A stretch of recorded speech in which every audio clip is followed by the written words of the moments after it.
Assalamualaikum warahmatullahi wabarakatuh. Perkenalkan, nama saya Bilyun Dianata, NIM 1910211005. Di sini saya akan menayangkan video peer teaching untuk memenuhi tugas mata kuliah dari micro teaching. Assalamualaikum warahmatullahi wabarakatuh.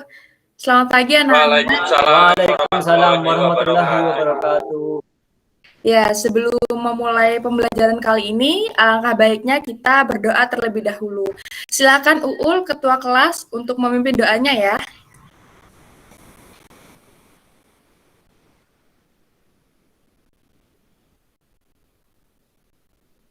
Baik, sebelum kita memulai pembelajaran pada pagi hari ini, marilah kita berdoa.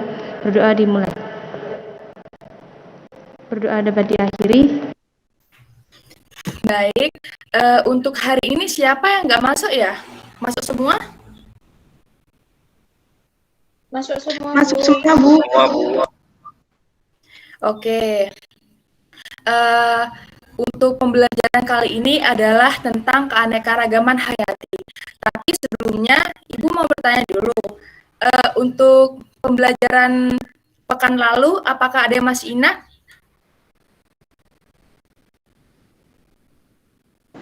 Masih ingat, Bu. Ingat, Bu. Bumi, Bu. Ya, jadi gini ya, bumi itu masih termasuk dalam keanekaragaman hayati. Nah, untuk kali ini kita akan belajar tentang keanekaragaman hayatinya sendiri. Manfaat kita mempelajari keanekaragaman hayati adalah yang pertama, kita itu bisa tahu ciri-ciri setiap organisme, kita bisa mengetahui jenis-jenisnya, lalu kita bisa mengetahui manfaat dari keanekaragaman hayati itu sendiri. Nah, untuk kali ini kita akan belajar dengan model discovery learning, yang mana nantinya kalian akan melakukan penemuan-penemuan baru di kegiatan pembelajaran. Selanjutnya, sebelum Ibu menayangkan video, Ibu mau share PPT dulu ya. Coba Mbak Email mungkin bisa membantu Ibu ya. Ya, Bu, bentar, Bu. Oke.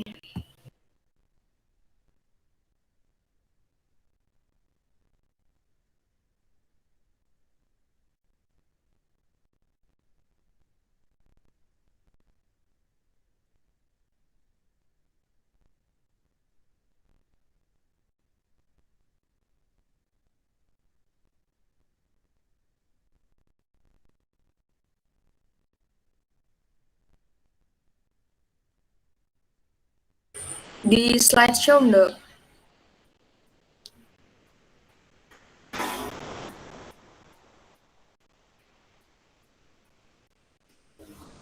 Bisa?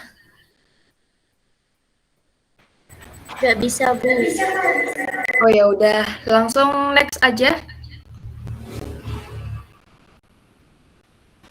Nah, coba ya kalian perhatikan gambar berikut.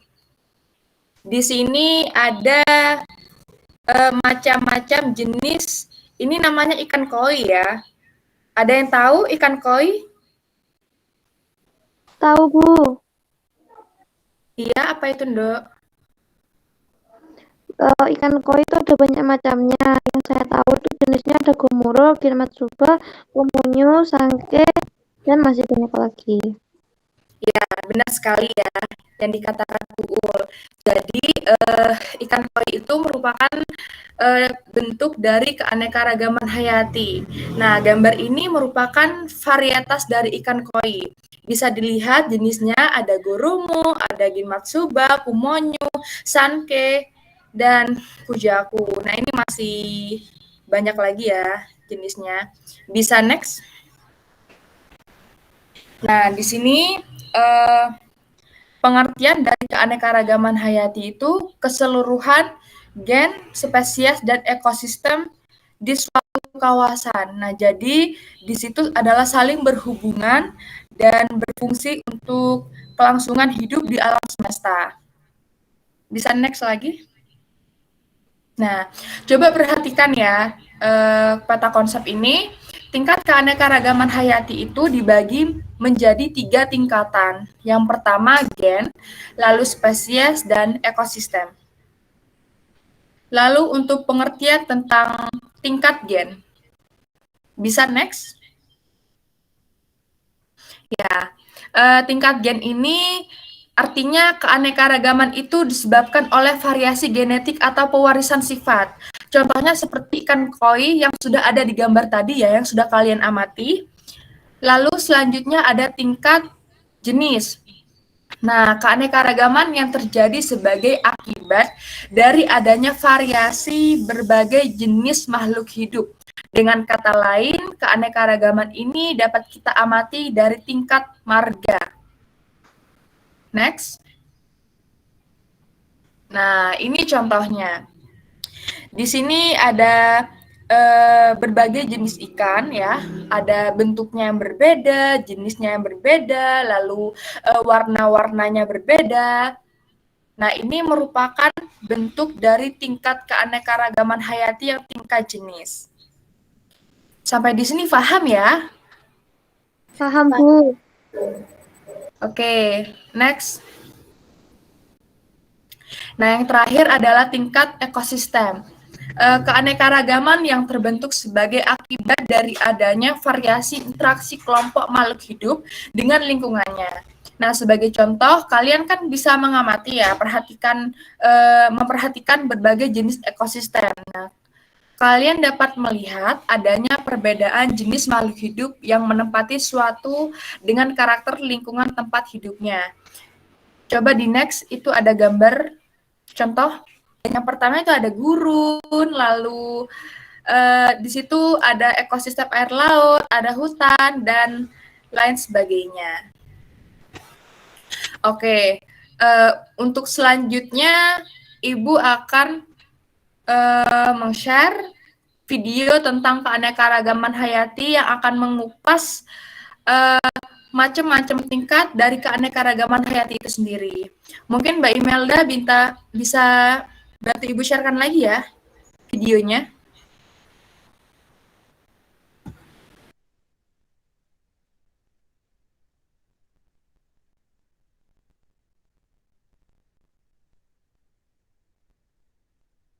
Silakan itu Ndok diamati ya.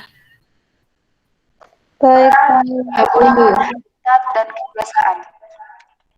Jadi, yang dimaksud dengan keanekaragaman hayati adalah keanekaragaman semua spesies tumbuhan, hewan, mikroorganisme, serta proses ekosistem dan ekologis yang ada di suatu tempat. Keanekaragaman hayati yang ada di bumi dapat dibedakan menjadi 3 tingkatan, yaitu keanekaragaman tingkat gen, keanekaragaman tingkat spesies, dan keanekaragaman tingkat ekosistem.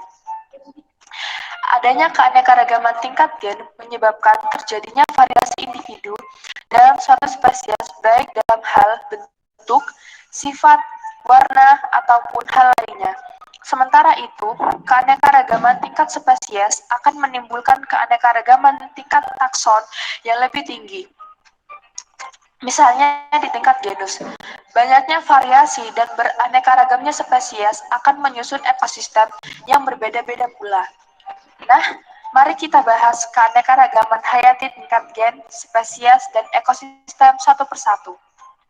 Yang pertama adalah keanekaragaman hayati tingkat gen. Apa yang dimaksud dengan gen? Gen merupakan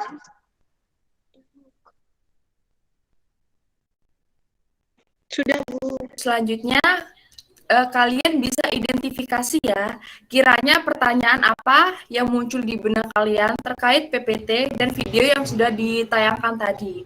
Dan jangan lupa coba kalian buka jurnal yang sudah Ibu kirimin minggu kemarin di grup WhatsApp ya. Masih ingat kan ya linknya ya? masih ingat, Bu. Oke, silakan. Silakan dibuka jurnalnya. Sudah, Bu. Saya, Bu, mau bertanya, Bu. Iya. Kenapa kok memiliki keanekaragaman hayati yang tinggi?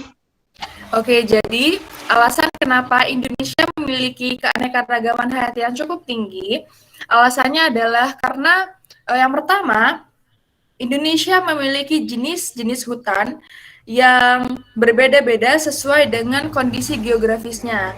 Nah, selain itu, di negara kita, Indonesia, itu memiliki iklim tropis dengan curah yang cukup tinggi. Sampai di sini paham ya, Tasya? Paham, Bu. Oke, ada yang ditanyakan lagi? Saya, Bu. Ya, silakan. Kenapa kok keanekaragaman spesies itu dipengaruhi oleh gen dan lingkungan, Bu? Oke, nah ini pertanyaan yang cukup bagus ya.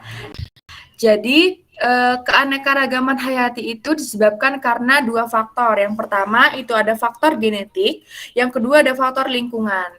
Nah, faktor genetik itu disebabkan karena adanya pewarisan sifat atau pembawaan sifat. Nah, yang kedua itu karena faktor lingkungan, karena adanya variasi dari spesies itu sendiri. Sampai di sini udah paham? Paham, Bu. Terima kasih, Bu. Oke, untuk selanjutnya, Ibu sudah membuat dua grup diskusi di WhatsApp. Nah, ini Ibu akan membacakan kelompoknya ya. Nah, kelompok yang pertama itu terdiri dari Sally, Chelsea, Uul, Pinky, dan Aidah. Kelompok dua terdiri dari Fatwa, Tasya, Imel, Subhan, Lucky, dan Awal. Nah, silakan kalian berdiskusi di grup WhatsApp. Ibu kasih waktu 10 menit dari sekarang. Baik, Bu. Baik, Bu. Oke, karena waktunya sudah habis, bisa kembali ke Google Meet ya. Oke, untuk selanjutnya adalah sesi presentasi. Nah, di sini Ibu hanya meminta satu kelompok saja yang presentasi. Silakan kelompok satu untuk mempresentasikan hasil diskusinya. Sebelumnya, Assalamualaikum warahmatullahi wabarakatuh. Kami dari kelompok 1 dengan anggota Sally, Chelsea, Uul, Pinky, dan Aida akan mempresentasikan hasil kerja kelompok kami. Silakan Chelsea untuk memaparkan hasil kerja kita. Baik, Bu, terima kasih. Keanekaragaman hayati adalah keanekaragaman makhluk hidup dengan adanya varian dari gen, spesies, dan ekosistem pada suatu tempat. Menurut penjelasan pada buku biologi SMA atau MA kelas 10, keanekaragaman terdiri dari keanekaragaman gen yang merupakan ragam individu pada suatu jenis makhluk hidup. Yang kedua, keanekaragaman jenis, yaitu perbedaan yang terjadi antara jenis satu pada satu marga. Yang ketiga, keanekaragaman ekosistem, yaitu sebagai perbedaan komponen biotik dan abiotik yang terdapat pada tempat tersebut. Sekian, terima kasih, Bu.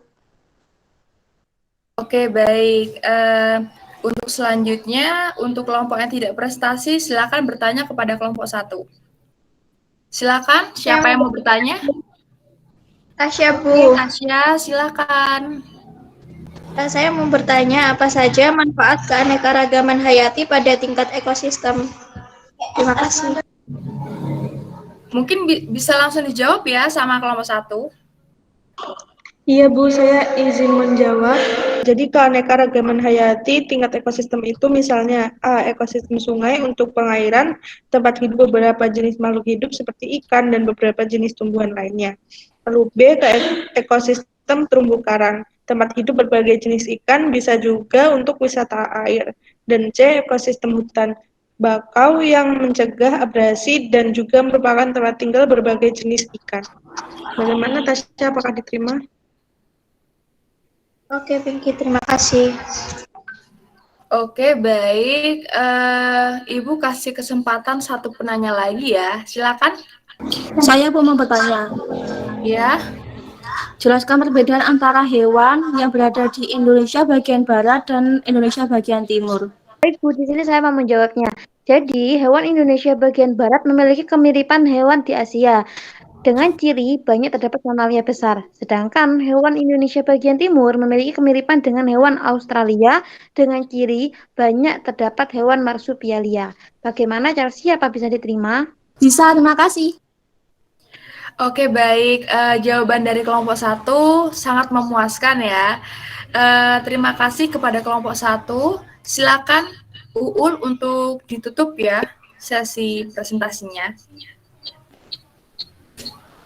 Baik Bu, sekian presentasi dari kelompok kami. Kurang lebihnya mohon maaf. Wassalamualaikum warahmatullahi wabarakatuh. Waalaikumsalam warahmatullahi wabarakatuh. Oke, untuk selanjutnya Ibu sudah membuat file LKPD untuk bahan kalian post-test ya tentang keanekaragaman hayati. Nah, filenya udah Ibu share di grup WhatsApp. Ibu kasih waktu 20 menit, silakan dikerjakan dari sekarang. Untuk pengirimannya bisa lewat email ya nantinya ya.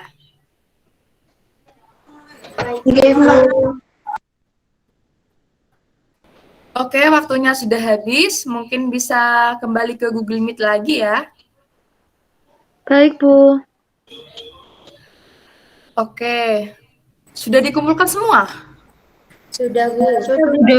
Sudah, Bu. Oke, kalau sudah dikumpulkan semua. Nah, yang terakhir, terkait dengan pembelajaran yang sudah kita lakukan tentang keanekaragaman hayati, nah mungkin anak-anak Ibu bisa menyimpulkan siapa yang berani? Mungkin Sally? Jadi, keanekaragaman hayati adalah keanekaragaman makhluk hidup di muka bumi dan peranan ekologisnya. Keanekaragaman hayati memiliki peranan yang sangat penting bagi stabilitas ekosistem. Itulah mengapa penting untuk selalu menjaga keseimbangan keanekaragaman hayati yang ada di bumi dengan baik. Jika dikaitkan dengan kehidupan sehari-hari, keanekaragaman hayati memiliki banyak manfaat, baik yang secara langsung dirasakan maupun tidak. Secara umum, manfaatnya terbagi ke dalam 3 kelompok, yaitu jasa ekosistem, sumber daya hayati, dan manfaat sosial. Sudah, Bu. Oke, kesimpulan dari Sally bagus sekali ya. Nah, ini mungkin Sally udah belajar ya tadi malam. Oke, untuk selanjutnya Ibu mau kasih penguatan dulu ya terkait dengan materi hari ini. Nah, secara biogeografis, kawasan Indonesia itu dibagi menjadi 3 bagian ya. Yang pertama, ada kawasan oriental. Kawasan oriental itu terdiri dari Jawa, Sumatera, Kalimantan, Bali ya. Lalu yang kedua itu ada kawasan peralihan, itu terdiri dari kawasan Sulawesi, dan yang terakhir itu kawasan Australis, itu terdiri dari daerah Maluku dan Nusa Tenggara Timur. Nah, keanekaragaman hayati itu sangat berkaitan dengan kehidupan sehari-hari. Misalkan di segi estetika, kita bisa melihat adanya jenis tumbuhan dan jenis hewan yang kita bisa manfaatkan. Selain itu, keanekaragaman hayati itu berfungsi untuk menjaga kestabilan ekosistem dan interaksi di alam. Bayangkan kalau semakin besar populasi dan tidak ada yang memangsa, maka akan berakibat pada punahnya spesies itu sendiri. Nah, maka dari itu pentingnya menjaga keanekaragaman hayati. Sampai di sini ada yang sudah paham semuanya? Paham Bu. Paham, Bu. Yang terakhir, Ibu kasih tugas ya buat kalian. Bikin laporan observasi tentang keanekaragaman hayati dan bagaimana upaya pelestariannya. Sampai di sini, ada yang ditanyakan? Masih belum ada, Bu. Ini kumpulnya tuh di mana ya Bu? Kapan, Bu? Untuk waktu pengumpulannya itu, Ibu kasih waktu 2 minggu. Cukup ya? Cukup Bu. Kalau sistematika laporannya seperti apa nggih Bu? Sistematika laporannya itu nanti Ibu akan share terakhir di grup WhatsApp ya setelah pembelajaran selesai ya. Baik Bu. Sampai di sini apa ada yang masih bingung? Tidak Bu, sudah paham. Oke, untuk mengakhiri pembelajaran kali ini, alangkah baiknya kita berdoa terlebih dahulu. Silakan Ketua kelas untuk berdoa. Baik Bu, sebelum mengakhiri pembelajaran kali ini, alangkah lebih baiknya kita berdoa sesuai keyakinan masing-masing. Berdoa mulai. Berdoa selesai. Mohon maaf apabila materi yang Ibu sampaikan terdapat kesalahan dan kekurangan. Sekian, terima kasih. Assalamualaikum warahmatullahi wabarakatuh. Waalaikumsalam warahmatullahi wabarakatuh. Terima kasih banyak, Bu. Wabarakatuh.